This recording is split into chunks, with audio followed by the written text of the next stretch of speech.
Let it go. The things that have happened in the past.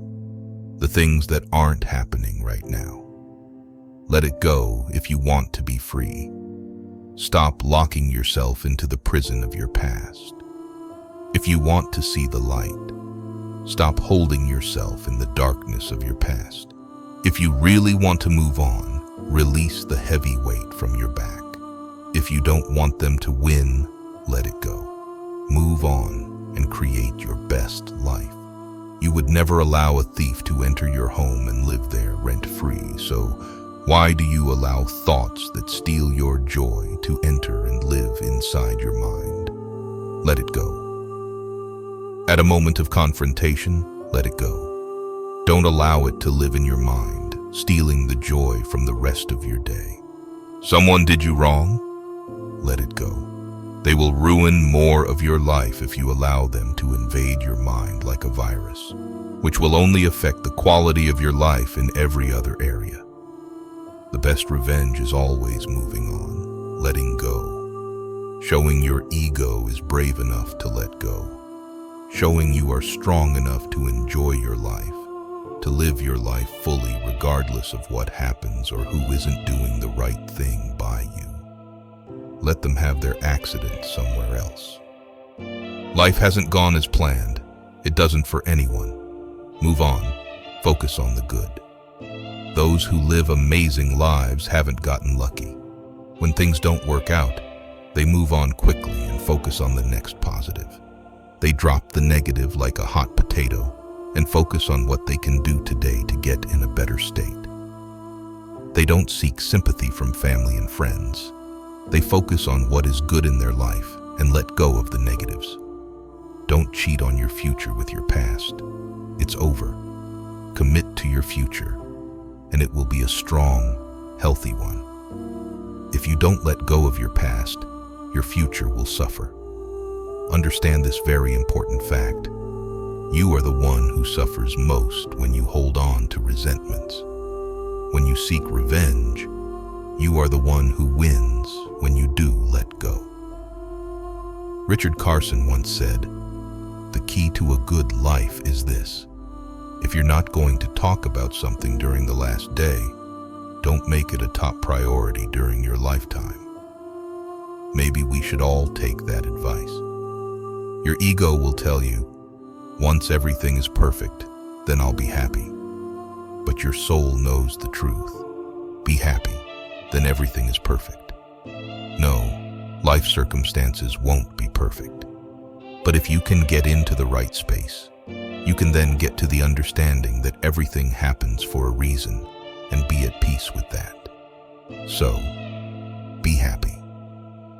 Do whatever it takes to find your happy, not because everything is good, but because you see the good in everything. Not because every circumstance is a miracle, but because you see the miracle in life itself.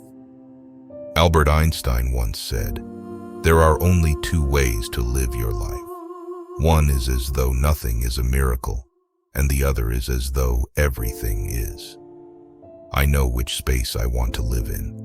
What about you? Forgiveness is giving up the hope that the past could be any different. I think for myself, and I know many of you, you think forgiving means accepting what has happened to you. Well, it is accepting that it has happened to you, not accepting that it was okay for it to happen. It is accepting that it has happened, and now, what do I do about it? Forgiving is giving up the hope, not holding on, hoping, wishing that it could have been any other way than it actually was. Giving up the hope that the past could be any different.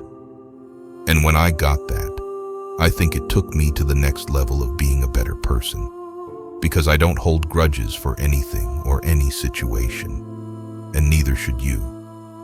It's letting go so that the past does not hold you prisoner, does not hold you hostage. Yes, that's the story of two monks on a pilgrimage, and they come across in a village. They come across a young 17-year-old girl with a long kimono trying to cross a very muddy road. but she's not daring to step into the mud.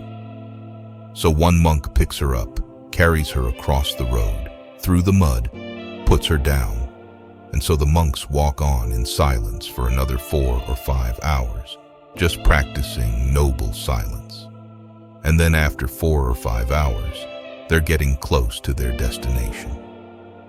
One monk says to the monk who had picked up the girl, "Oh, you shouldn't have done that because we monks are not supposed even to touch women. So you really shouldn't have picked up that girl. You're not supposed to do that." The other monk says, "Oh, are you still carrying that girl? I put her down hours ago." So the other monk was still carrying the girl. The event in his head 4 hours later. He was walking with this burden. And that shows the reluctance of the human mind to let go of the past. It's easy to blame those that have wronged us for just about everything that is wrong with our life. If it wasn't for them, I would be happy. If it wasn't for them, I would have more money. If they didn't do this, I would be where I want to be. Those who take responsibility for their life and are wanting to move on and put the past behind them are much more likely to gain freedom, success, and happiness. Now, this does not mean there aren't horrible people in the world that have done wrong by others. Who wins if you move on? Who wins if you forget about them? Take back your power, blame them for what they have done, but don't blame them for what you haven't done. Blame them for what they haven't done. Blame them for what they've done, but bless them for making you stronger, for making you better, and showing you exactly what you don't want. You can blame the world for bringing them into your life, but then get grateful for all the lessons it taught you, all the strength it gave you. Knowing your heart, if they knew better, they would do better. How good does it feel to take that baggage off your shoulders, to focus on building your future? What a blessing. Let go, move forward, never look back. The best revenge is not taking any revenge.